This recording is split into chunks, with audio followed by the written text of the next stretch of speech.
Hello guys, welcome back to my channel. It's me Sneha Joshi. ഇന്നൊരു chicken മന്തിൻ്റെ recipe നോക്കിയാലോ. ആദ്യം തന്നെ ചിക്കനിലേക്കുള്ള മസാല തയ്യാറാക്കാം.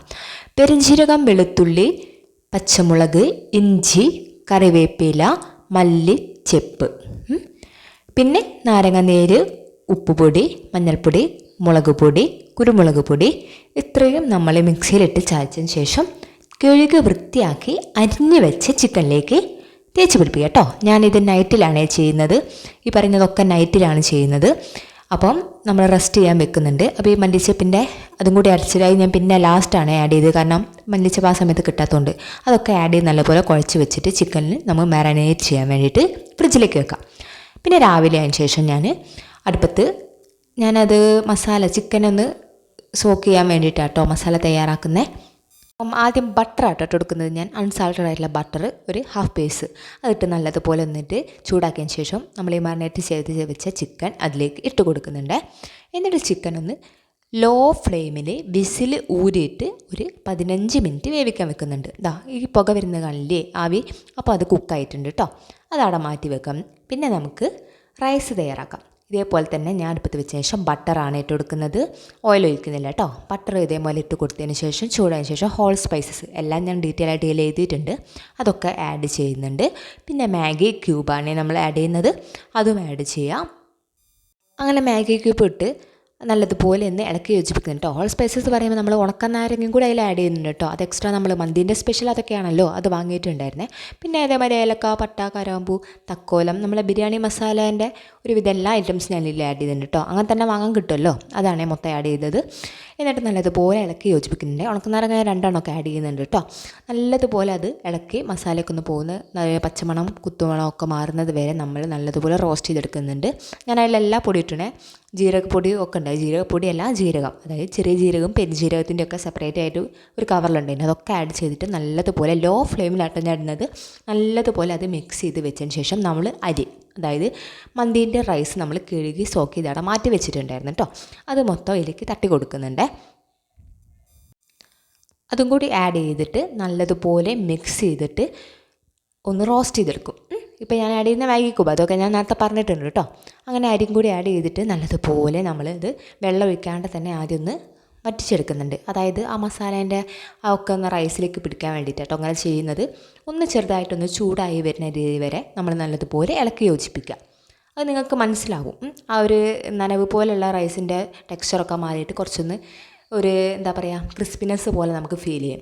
ഈ ഒരു സ്റ്റേജ് ആകുമ്പോൾ ഞാൻ വെള്ളം ആഡ് ചെയ്യാം. അതായത് ഒരു കപ്പിന് ഞാൻ 1.5 കപ്പ് വെള്ളം ആഡ് ചെയ്യാനാണ് സാധാരണ നോക്കുന്നത് കേട്ടോ. അതേപോലെ തന്നെ ഞാൻ മന്തിയിലേക്കും ആഡ് ചെയ്തത് കേട്ടോ. അപ്പം വെള്ളം ഞാൻ ചൂടാക്കാണ്ട് തന്നെ ഒഴിച്ചതാണ്. ചൂടുവെള്ളം ഉണ്ടെങ്കിൽ അങ്ങനെ ആഡ് ചെയ്യുക. എന്നിട്ട് സൺഫ്ലവർ ഓയിലും ചെറുനാരങ്ങ നീരും ഉപ്പും നമ്മൾ ഈ സമയത്ത് ആഡ് ചെയ്യുന്നുണ്ട് കേട്ടോ. അതൊക്കെ ആഡ് ചെയ്തിട്ട് നല്ലതുപോലെ മിക്സ് ചെയ്യുക. എന്നിട്ട് ഉപ്പുണ്ടോയെന്നൊക്കെ ഒന്ന് ചെക്ക് ചെയ്ത് നോക്കണം. എപ്പോഴും റൈസിൻ്റെ ഒരു മുന്നിലായിട്ട് തന്നെ ഉപ്പ് നിൽക്കണം, അപ്പോഴാണ് അതിൻ്റെ പാകം. പിന്നെ ചെറുനാരങ്ങ നീര് ഒഴിച്ചെടുക്കുന്നുണ്ട്. കൂടുതൽ സൺഫ്ലവർ ഓയിലും കൂടി ഒഴിച്ചെടുക്കണം കേട്ടോ. അത് ആ റൈസിന് നല്ലൊരു ഫ്ലേവർ നൽകുക. ഇതൊക്കെ ആഡ് ചെയ്തിട്ട് നല്ലതുപോലെ ഇളക്കി യോജിപ്പിച്ചിട്ട് അടച്ച് വെക്കുകയാണ് കേട്ടോ വേണ്ടത്. നല്ലതുപോലെ മിക്സ് ചെയ്യാം. നമ്മൾ ഉപ്പ് നോക്കണം കേട്ടോ, നിങ്ങൾ മറന്നു പോകരുത്. ഉപ്പിൻ്റെ ഈ സമയത്ത് നോക്കുക വേണം. പിന്നെ നമുക്ക് ആഡ് ചെയ്തിട്ട് കാര്യമില്ലേ. ഇപ്പോൾ ഞാൻ എല്ലാം നല്ലതുപോലെ ആഡ് ചെയ്തു. സൺഫ്ലവർ ഓയിൽ ആഡ് ചെയ്തിട്ട് ഞാൻ അടച്ച് വെക്കാൻ പോവാം കേട്ടോ. ഇപ്പോൾ നമുക്ക് ഒരു 10-15 മിനിറ്റിനുള്ളിൽ നമുക്ക് റൈസ് റെഡിയാവും. ഇനി ആ സമയത്ത് നമുക്ക് നേരത്തെ ചിക്കൻ ഒന്ന് തുറന്ന് നോക്കാം. ഇങ്ങനെയാണ് ചിക്കൻ്റെ സ്ഥിതി. നല്ലതുപോലെ വെന്തിട്ടുണ്ട് കേട്ടോ. അപ്പം ഞാൻ വേറെ വെള്ളമൊന്നും ആഡ് ചെയ്തില്ല. അതിലുള്ള വെള്ളം ചിക്കൻ്റെ സ്റ്റോക്കാണ്, അത് നമുക്ക് മാറ്റി വെക്കണം. ചിക്കൻ എന്നിട്ട് മാറ്റി വെക്കാം, നമുക്ക് ആവശ്യമുണ്ട് കേട്ടോ. പിന്നെ റൈസ് ഞാൻ തുറന്ന് നോക്കി ഇളക്കി വെള്ളമൊക്കെ വറ്റിയിട്ടുണ്ട്. ഇനി ഒന്ന് തുറന്ന് വെച്ചിട്ട് നമുക്ക് ഇളക്കി യോജിപ്പിക്കാം. അപ്പോൾ ആ വെള്ളമൊക്കെ വറ്റിയിട്ടുണ്ട് കേട്ടോ. പിന്നെ തുറന്ന് തന്നെ ഞാൻ വെക്കുന്നുണ്ട്, മാറ്റി വെക്കുന്നുണ്ട് റൈസ്. നമുക്ക് മസാല ഉണ്ടാക്കാം ചിക്കനിലേക്കുള്ള. അപ്പോൾ അടുപ്പത്ത് ഞാൻ പാൻ വെച്ചിട്ട് ബട്ടർ തന്നെയാണ് ആഡ് ചെയ്യുന്നത് ചിക്കൻ്റെ മസാലയ്ക്ക് കേട്ടോ. ബട്ടർ തന്നെ ആഡ് ചെയ്യുക. നേരത്തെ തന്നെ പോലെ തന്നെ ഹോൾ സ്പൈസസ് അങ്ങനെ എന്തൊക്കെ അതിൻ്റെ ബാക്കി ഉണ്ടായിരുന്നു അതൊക്കെ ഞാൻ ഇതിലേക്ക് ആഡ് ചെയ്തിട്ടുണ്ട് കേട്ടോ. പിന്നെ ഞാൻ ആദ്യം പറയാം, ഇത് എൻ്റെ ഓൺ സ്റ്റൈൽ മന്തി റെസിപ്പിയാണ്. അപ്പം മന്തി സ്പെഷ്യലിസ്റ്റുകളൊക്കെ കാണുന്നുണ്ടെങ്കിൽ എന്നെ പൊങ്കാലിടാൻ വരരുത്. ഞാൻ എൻ്റേതായ ഒരു സ്റ്റൈലിൽ വീട്ടിൽ ആദ്യമായിട്ടാണ് ഞാൻ മന്തി ഉണ്ടാക്കുന്നത്, ഒന്ന് പരീക്ഷിച്ച് നോക്കുകയാണ്. സക്സസ് ആയതുകൊണ്ട് മാത്രമാണ് ഞാൻ ഈ വീഡിയോ അപ്ലോഡ് ചെയ്യുന്നത്. അപ്പം ഇങ്ങനെയല്ല അങ്ങനെയല്ല എന്ന് പറഞ്ഞിട്ട് ആരും വരാൻ നിൽക്കണ്ടെന്ന് വെച്ചിട്ടാണ് ആദ്യം പറയുന്നത്. ഇതിലും നല്ല രീതിക്ക് ഉണ്ടാക്കുന്നവരുണ്ടാവും, അല്ല ഒന്നും അറിയാത്തവർക്ക് വേണ്ടിയിട്ടൊന്ന് മനസ്സിലാക്കാൻ വേണ്ടിയിട്ട് ഒരു ചെറിയ റെസിപ്പി അത്രയും ഞാൻ ഉദ്ദേശിച്ചിട്ട് ഇതിൽ അപ്ലോഡ് ചെയ്യുന്നുള്ളൂ. അപ്പോൾ ഇതാ ഉണക്കനാരങ്ങ ഞാൻ ഇതിലും ആഡ് ചെയ്യുന്നുണ്ട്. എന്നിട്ട് ബട്ടറിൽ നല്ലതുപോലെ ഒന്ന് സോട്ട് ചെയ്തെടുക്കുകയാണ് ചെയ്യുന്നത്. നല്ലതുപോലെ അത് മൂത്ത് വരുന്ന വരെ ഇളക്കി കൊടുക്കുക കേട്ടോ. ഇപ്പോൾ ഒക്കെ ലോ ഫ്ലെയിമിലാണ്, ഞാൻ ഒരിക്കലും അത് കൂട്ടി വെച്ചിട്ടില്ല. ആ ബട്ടറൊക്കെ അതിലേക്ക് മെൽറ്റായിട്ട് ഇതൊക്കെ എല്ലാം കൂടി യോജിച്ച് വരുന്ന സമയത്ത് നമ്മൾ സവാള ഒരു 2-3 സവാള ഞാൻ അരിഞ്ഞ് വെച്ചിട്ടുണ്ടായിരുന്നു, അതിലേക്ക് തട്ടി കൊടുക്കുന്നുണ്ട്. എന്നിട്ട് പച്ചമണം മാറുന്ന വരെ, അതിൻ്റെ കളറൊന്ന് ചെറുതായിട്ടൊന്ന് ലൈറ്റായിട്ട് മാറുന്ന വരെ നല്ലതുപോലെ മിക്സ് ചെയ്യുന്നുണ്ട്. ഉപ്പ് ഞാൻ ഈ സമയത്തൊന്നും ആഡ് ചെയ്യുന്നില്ല കേട്ടോ, കാരണം ചിക്കൻ നമ്മൾ മാരിനേറ്റ് ചെയ്യുന്ന സമയത്ത് ഉപ്പ് ആഡ് ചെയ്തിട്ടുണ്ട്. പിന്നെ മാഗി ക്യൂബിൽ ഉപ്പുണ്ട് അത്യാവശ്യം, അപ്പം കൂടിപ്പോണ്ടല്ലോ വെച്ചിട്ട് ഞാൻ സവാള വഴറ്റാൻ വേണ്ടിയിട്ട് ഉപ്പ് ആഡ് ചെയ്തിട്ടില്ല കേട്ടോ.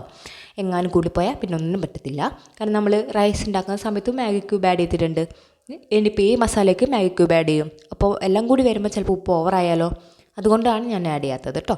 എന്നിട്ട് അത് നല്ലതുപോലെ ഇളക്കി യോജിപ്പിച്ച് ഒന്ന് ലൈറ്റായിട്ട് കളറ് മാറി വരുന്ന സമയത്ത് നമുക്ക് ഇതിലേക്ക് ക്യാപ്സിക്കം, ഗ്രീൻ ക്യാപ്സിക്കം ഞാനിവിടെ 1 ഫുള്ളാണ് എടുക്കുന്നത്, അത് അരിഞ്ഞ് വെച്ചിട്ടുണ്ട്, അതും കൂടി ആഡ് ചെയ്യുന്നുണ്ട്. എന്നിട്ട് അത് രണ്ടും കൂടി നല്ലതുപോലെ ഒന്ന് സോട്ട് ചെയ്തെടുക്കുന്നുണ്ട് കേട്ടോ. മിക്സ് ചെയ്തിട്ട് അതിൻ്റെ പച്ചമണമൊക്കെ മാറി വരുന്ന സമയത്ത് പിന്നെ നമ്മളിതിലേക്ക് ആഡ് ചെയ്യുന്നത് തക്കാളിയാണ്. തക്കാളി പേസ്റ്റ് ആക്കിയത്, ജസ്റ്റ് തക്കാളി ഒന്ന് മിക്സിയിലിട്ട് അടിച്ചിട്ട് നല്ലപോലെ പേസ്റ്റ് ആക്കിയത് അതൊന്ന് ഇതിലേക്ക് ആഡ് ചെയ്യുന്നുണ്ട് കേട്ടോ. എന്നിട്ട് ഈ 3 സാധനങ്ങളും കൂടി അതെല്ലാം കൂടി നല്ലതുപോലെ സോട്ട് ചെയ്ത് ഇളക്കി യോജിപ്പിക്കുക. മസാലയൊന്നും ആഡ് ചെയ്തില്ല കേട്ടോ, നല്ലതുപോലെ ഇളക്കി യോജിപ്പിച്ച ശേഷം നേരത്തെ ചിക്കൻ്റെ എല്ലാം സ്റ്റോക്കില്ലേ, ആ വെള്ളം നമുക്ക് ഇതിലേക്ക് ആഡ് ചെയ്യാം. കുറച്ച് ഞാൻ മാറ്റി വെച്ചിട്ടുണ്ട്, നമുക്ക് റൈസ് ലാസ്റ്റ് ദമ്മിടുമ്പോൾ ഒഴിക്കാൻ വേണ്ടിയിട്ടോ. ഒന്ന് അടച്ച് വെക്കുക. പിന്നെ അടച്ച് വെച്ചിട്ട് ഇടയ്ക്കൊന്ന് തുറന്ന് നോക്കിയിട്ട് ഇളക്കി കൊടുക്കാൻ മറക്കരുത്. ലോ ഫ്ലെയിമിലായതുകൊണ്ടാണ് ഞാൻ അടച്ച് വെച്ചത്, ഒന്ന് സോട്ടായി വരട്ടെ വിചാരിച്ചിട്ട് കേട്ടോ. അങ്ങനെ തുറന്ന് കൊടുക്കാം, നമുക്ക് ഒന്ന് ഇളക്കി കൊടുക്കാം. അപ്പോൾ ആ സമയത്ത് ഞാൻ ചിക്കനിലേക്ക് വേണ്ടിയിട്ട് ഇവിടെ വേറൊരു മസാല സെറ്റാക്കണ്ടേ, അതായത് സൺഫ്ലവർ ഓയിലും കുറച്ച് മഞ്ഞൾപ്പൊടി, മുളക് പൊടി, അത്ര മാത്രം. അതിൽ ഞാനൊരു ശകലം ഉപ്പും കൂടി ഇട്ടിട്ടുണ്ടായിരുന്നേ. എന്നിട്ട് അത് ഒന്ന് ആ നേരത്തെ വേവിച്ച് വെച്ച ചിക്കൻ്റെ മുകളിലേക്ക് നല്ലതുപോലെ തേച്ച് പിടിപ്പിച്ച് വെക്കുന്നുണ്ട് കേട്ടോ. ഈ സമയത്ത് നമ്മൾ കുറച്ചും കൂടി ഒന്ന് സ്പൈസി ആവാൻ വേണ്ടിയിട്ടാണ് ഇങ്ങനെ ചെയ്യുന്നത്. അപ്പം അതവിടെ ഞാൻ റെസ്റ്റ് ചെയ്യാൻ വേണ്ടി മാറ്റി വെച്ചിട്ടുണ്ട്. നല്ലതുപോലെ മിക്സ് ചെയ്യണേ, വരഞ്ഞ് കൊടുക്കുകയാണെങ്കിൽ കുറച്ചും കൂടി അതിൽ പെട്ടെന്ന് മസാല പിടിക്കും കേട്ടോ. ഇതേപോലെ ഞാൻ സെറ്റാക്കി വെച്ചിട്ടുണ്ട് കേട്ടോ. ചിക്കൻ ഓൾറെഡി വെന്തതാണേ, എങ്കിലും ഒന്നും കൂടി ഞാൻ അതിൻ്റെ മുകളിൽ മസാല തേച്ച് വെച്ചാൽ കേട്ടോ. അപ്പോൾ അത് തുറന്ന് നോക്കിയിട്ട് നേരത്തെ മസാല അതിലുള്ള വെള്ളമൊക്കെ കണ്ടോ ഇറങ്ങി വരുന്നത് സവാളയത്തെ വെള്ളം കേട്ടോ, അല്ലാതെ നമ്മൾ എക്സ്ട്രാ വെള്ളമൊന്നും ആഡ് ചെയ്തില്ല. വേറെ എക്സ്ട്രാ വെള്ളമൊന്നും ആഡ് ചെയ്യേണ്ട ആവശ്യമില്ല കേട്ടോ. പിന്നെ ഞാൻ ബാക്കി മാഗി ക്യൂബ് ഈ സമയത്ത് ആഡ് ചെയ്യുന്നുണ്ട്. പിന്നെ മാഗി ക്യൂബ് ഞാൻ പറഞ്ഞിട്ടുണ്ടല്ലോ, അങ്ങനെ കണക്കൊന്നുമില്ല. പിന്നെ മഞ്ഞൾപ്പൊടിയും അതേപോലെ തന്നെ പെപ്പർ പൗഡർ, കുരുമുളക് പൊടി, ഇത്ര മാത്രമാണ് മസാലയായിട്ട് ആഡ് ചെയ്യുന്നത്. അത് ആഡ് ചെയ്തിട്ട് നല്ലതുപോലെ ഇളക്കി യോജിപ്പിച്ച ശേഷം നേരത്തെ നമ്മൾ മസാല തേച്ച് വെച്ച ചിക്കൻ ഉണ്ടല്ലോ അതിലേക്ക് ആഡ് ചെയ്ത് കൊടുക്കാം. ഇളക്കി വല്ലാണ്ട് കുത്തി ഇതാക്കണ്ട. പിന്നെ മുകളിൽ കുറച്ച് വെളുത്തുള്ളി ക്രഷ് ചെയ്തിട്ട് വെച്ചിട്ടുണ്ട്, അതും കൂടി തട്ടി കൊടുക്കുന്നുണ്ട്. എന്നിട്ട് ഞാൻ അടച്ച് വെച്ച് വേവിച്ചതിന് ശേഷം പിന്നെ തുറന്ന് വെച്ചിട്ട് അപ്പുറത്തെ സൈഡ് മറിച്ചിട്ട് കൊടുക്കുന്നുണ്ട്. അപ്പോൾ എല്ലാം 2 സൈഡും ഒരേപോലെ ഒന്ന് വെന്ത് കിട്ടാൻ വേണ്ടിയിട്ടാണ് കേട്ടോ. ഈ മസാല അതിലേക്ക് പിടിക്കാൻ വേണ്ടിയിട്ടാണ് മെയിനായിട്ട്, അല്ലാണ്ട് ചിക്കൻ വേവാനല്ല. ആ മസാലയും കൂടി ഒന്ന് സെറ്റ് ആവാൻ വേണ്ടിയിട്ടാണ് കേട്ടോ. അപ്പോൾ നമ്മൾ നല്ലതുപോലെ ഇളക്കി യോജിപ്പിച്ച് മിക്സ് ആക്കിയിട്ട് കുറച്ച് നേരം അടച്ച് വെക്കുന്നുണ്ട് കേട്ടോ. പിന്നെ ഞാൻ തുറന്ന് കൊടുക്കുന്നുണ്ട്, ഇളക്കി കൊടുക്കാൻ മറക്കരുത് കേട്ടോ, അല്ലെ അടി പിടിക്കുക. എന്നിട്ട് തിരിച്ചു മറിച്ചും നല്ലതുപോലെ ഒരേപോലെ വേവിച്ചെടുക്കാൻ നോക്കുന്നുണ്ട്. അപ്പോൾ ഇതിലൊക്കെ ചിക്കനിലേക്ക് ആ മസാല സെറ്റായി വന്നിട്ടുണ്ട്. ഇനി നമുക്ക് അടുത്ത പ്രോസസ്സ് എന്താണെന്ന് വെച്ചാൽ ഇത് അടച്ച് വെച്ചാൽ പിന്നെ തുറന്ന് വെച്ചിട്ട് പിന്നെ ഞാൻ ഇളക്കുന്നുണ്ട്. അങ്ങനെ ഏകദേശം സെറ്റായതിന് ശേഷം മസാലയിൽ നിന്ന് ഞാൻ ചിക്കൻ വേറെ തന്നെ മാറ്റി എടുക്കുകയാണേ. പിന്നെ അതിലെ ചിക്കൻ്റെ ഗ്രേവി ഉണ്ടല്ലോ ആ മസാല, അതിലേക്കാണ് പിന്നെ ബാക്കി നമ്മൾ റൈസൊക്കെ ഇട്ടിട്ട് ദം ചെയ്യാൻ പോണേ. അപ്പോൾ ഈ വെള്ളം എനിക്ക് കുറച്ച് ഗ്രേവി കൂടുതലായിട്ട് തോന്നി, അതുകൊണ്ട് ഞാൻ നല്ലതുപോലെ അത് കുറുക്കി എടുക്കുകയാണേ. ഈ കുറുക്കി വെക്കുന്ന സമയത്ത് ഞാൻ അതിൻ്റെ ഫ്ലെയിം ഒന്ന് കൂട്ടിയിട്ടുണ്ട് കേട്ടോ. നല്ലതുപോലെ പെട്ടെന്നൊന്ന് കുറുകി വരാൻ വേണ്ടിയിട്ടാണ്, ഇളക്കിക്കൊണ്ട് നിൽക്കുന്നത് കൊണ്ടാണ് കേട്ടോ ഞാൻ പിന്നെ ഫ്ലെയിം കൂട്ടിയത്. നമ്മൾ അടച്ച് വെച്ചിട്ട് ഫ്ലെയിം കൂട്ടി പോകരുത്, നല്ലതുപോലെ ഇളക്കണം ഈ സമയത്ത്, അല്ലെങ്കിൽ മസാല കരിഞ്ഞ് പോവും. നല്ലതുപോലെ സോട്ടി ഞാൻ ഏകദേശം ആ വെള്ളമൊക്കെ വറ്റ ടൈമിലാണ് പിന്നെ റൈസ്, നേരത്തെ വേവിച്ച് വെച്ച റൈസ് ഉണ്ടല്ലോ ആ ബസ്മതി റൈസ്, അത് മൊത്തയിലേക്ക് തട്ടി കൊടുക്കുന്നുണ്ട് കേട്ടോ. ഞാൻ സെക്ഷൻ ആയിട്ടല്ല, മൊത്തം റൈസ് തട്ടിയ ശേഷം പിന്നെ നേരത്തെ നമ്മൾ മാറ്റി വെച്ച ചിക്കൻ അതിൻ്റെ മുകളിലേക്ക് വെച്ച് കൊടുക്കുകയാണ് ചെയ്യുന്നത്. പിന്നെ ഞാൻ നേരത്തെ മാറ്റി വെച്ച കുറച്ച് സ്റ്റോക്ക് ബാക്കിയുണ്ട്, അതും കൂടി അതിൻ്റെ മുകളിലേക്ക് വെച്ചു. പിന്നെ 2-3 പച്ചമുളക് കീറിയിട്ട് കഴുകിയിട്ട് അതും വെച്ചെടുത്ത് സെറ്റായിട്ടോ. ഇനി നമുക്ക് ദം ചെയ്തിട്ടുണ്ട്. ഞാൻ മാക്സിമം ഒരു അരമണിക്കൂറോളം ദം ചെയ്തിട്ടുണ്ട്. ലോ ഫ്ലെയിമിൽ നമ്മൾ ദം ചെയ്തിട്ടുണ്ട്. തീ പറ്റ കുറച്ചിട്ടാണ്, കൂടുതലാക്കരുത്. എന്നിട്ട് അങ്ങനെയാണ് ഞാൻ ദം ചെയ്തെടുത്തത്. ഫോയിൽ പേപ്പറൊന്നും യൂസ് ചെയ്തിട്ടില്ല. അരമണിക്കൂറിന് ശേഷം ഞാൻ ഫ്ലെയിം ഓഫ് ആക്കിയിട്ട് ഒരു 5 മിനിറ്റ് കഴിഞ്ഞ ശേഷമാണ് തുറക്കുന്നത്. അപ്പോൾ എല്ലാം സെറ്റായി വന്നിട്ടുണ്ട്. അടിപൊളി കേട്ടോ. കുക്കർ മന്തിനേക്കാളൊക്കെ നല്ല അടിപൊളിയായിട്ട് കിട്ടിയിട്ടുണ്ട്. റൈസ് നമ്മൾ സെപ്പറേറ്റ് ചെയ്തു, ചിക്കൻ സെപ്പറേറ്റ് ചെയ്തു. ഇനി നമുക്ക് മയോണൈസ് റെഡിയാക്കാം. ഞാൻ മുട്ട പുഴുങ്ങിയിട്ടാണ് എടുക്കുന്നത്. അതിൻ്റെ എഗ് ബൈറ്റ് ഞാൻ മാറ്റി വെച്ചിട്ടുണ്ട്. നമുക്ക് ഇതിലേക്ക് വേണ്ടത് സൺഫ്ലവർ ഓയിൽ, വെളുത്തുള്ളി, ഇത്ര മാത്രം. അത് രണ്ടും കൂടി ഞാൻ വെളുത്തുള്ളി, എഗ് ബൈറ്റും, കുറച്ച് ഉപ്പ്, പിന്നെ സൺഫ്ലവർ ഓയിൽ, പിന്നെ ഞാൻ കുറച്ച് വെള്ളം കൂടി ആഡ് ചെയ്യുന്നുണ്ട്. ഓവറല്ല, കുറച്ച് വെള്ളം. അങ്ങനെ ഓണാക്കി അങ്ങനെ ഞാൻ മയോണൈസ് സെറ്റാക്കുക കേട്ടോ. അപ്പോൾ നമ്മളിതാ തിക്കായതുകൊണ്ട് തന്നെ ഇടയ്ക്കിടയ്ക്ക് സൺഫ്ലവർ ഓയിൽ ഒഴിക്കുന്നുണ്ട്. ഞാൻ അതേ കൂടെ തന്നെ പച്ചവെള്ളം കൂടി ആഡ് ചെയ്യുന്നുണ്ട് കേട്ടോ. നിങ്ങൾക്ക് ഫുള്ള് ഓയിൽ ഒഴിക്കാൻ തോന്നിയില്ല. അപ്പോൾ ഞാൻ ആ പേസ്റ്റ് കട്ടിയുള്ളത് ഒന്ന് വെള്ളം പോലെ ആക്കി എടുക്കുന്നുണ്ട്. ഓവർ വെള്ളമല്ല, അല്ലാത്ത രീതിക്ക്. ആദ്യമായിട്ടാണ് ഞാൻ മയോണൈസ് ഉണ്ടാക്കുന്നത്, പക്ഷേ പറയാതിരിക്കാൻ വയ്യ, സൂപ്പറായിട്ടുണ്ട്. അപ്പോൾ ഒന്ന് ട്രൈ ചെയ്ത് നോക്കുക. ബോയിൽഡ് എഗ്ഗാണ് നല്ലതായിട്ട് എനിക്ക് തോന്നിയത്. റോ എഗ്ഗ് വെച്ചിട്ട് ഞാൻ ട്രൈ ചെയ്തിട്ടുണ്ട്, പക്ഷേ അതെനിക്ക് ഒട്ടും അക്സെപ്റ്റ് ചെയ്യാൻ പറ്റിയില്ല. അതിൻ്റെ ടേസ്റ്റ് പുറത്തുനിന്ന് വാങ്ങുമ്പോൾ ഒക്കെയാണ്, പക്ഷേ നമ്മൾ വീട്ടിലുണ്ടാക്കുമ്പോൾ എനിക്കത് ഇഷ്ടമായില്ല. അതുകൊണ്ട് ഞാൻ ഇന്നൊന്ന് മുട്ട പുഴുങ്ങിയിട്ട് ഉണ്ടാക്കിയൊക്കെയാണ്, പക്ഷേ സൂപ്പറായിട്ടുണ്ട്. ഇങ്ങനെ ആരെങ്കിലും ട്രൈ ചെയ്തിട്ടുണ്ടെങ്കിൽ ഒന്ന് കമൻറ്റ് ചെയ്യുക കേട്ടോ. എനിക്കിതാണ് ഹെൽത്തി ആയിട്ടും ടേസ്റ്റി ആയിട്ടും തോന്നിയിട്ടുള്ളത്. അപ്പോൾ അങ്ങനെ ഞാൻ കുറച്ച് നേരത്തെ പ്രോസസ്സിന് ശേഷം നമ്മുടെ മയോണൈസ് ഇവിടെ സെറ്റായിട്ടുണ്ട്. നല്ല ഓവർ തിക്കും അല്ല, ഓവർ ലൂസ് അല്ലാത്ത രീതിക്ക് തന്നെ എനിക്ക് മയോണൈസ് കിട്ടിയിട്ടുണ്ട്. അപ്പോൾ എല്ലാം സെറ്റായി. ഇനി നമുക്ക് സെർവ് ചെയ്യാം. അപ്പോൾ ഞങ്ങൾ ഉച്ചയ്ക്ക് കഴിച്ച് അതൊന്നും വീഡിയോ എടുക്കാൻ പറ്റിയില്ല. തിരക്ക് വിശപ്പുകൊണ്ട് ഞങ്ങൾ ഷൂട്ട് ചെയ്യാൻ മറന്നുപോയതാണ്. പിന്നെ അനിയൻ കുറച്ച് കഴിഞ്ഞിട്ടാണ് വന്നത്. അപ്പോൾ ഓന് കഴിക്കുന്നതാണ് ഞാൻ എടുക്കേണ്ടി വന്നത്. അഭിപ്രായമൊന്നും ഞാൻ ചോദിച്ചില്ല. എല്ലാവരും കഴിക്കുന്നത് കണ്ടപ്പോൾ നിങ്ങൾക്ക് മനസ്സിലായിരുന്നു, അടിപൊളിയാണ് കേട്ടോ. ആദ്യമായിട്ട് ഉണ്ടാക്കുകയാണെങ്കിലും ഇത്ര അടിപൊളിയായിരിക്കും ഞാൻ കരുതിയില്ല. അപ്പം ട്രൈ ചെയ്യാത്തവരാരെങ്കിലും ഉണ്ടെങ്കിൽ ഒന്ന് ട്രൈ ചെയ്തിട്ട് അതിൻ്റെ ഫീഡ്ബാക്ക് എന്നെ അറിയിക്കണം. അപ്പം ആദ്യമായിട്ട് എൻ്റെ വീഡിയോ കാണുന്നവരാണെങ്കിൽ ഒന്ന് ലൈക്ക് ചെയ്യുക, ഷെയർ ചെയ്യുക, സബ്സ്ക്രൈബ് ചെയ്യുക, സപ്പോർട്ട് ചെയ്യുക. Thanks for watching guys.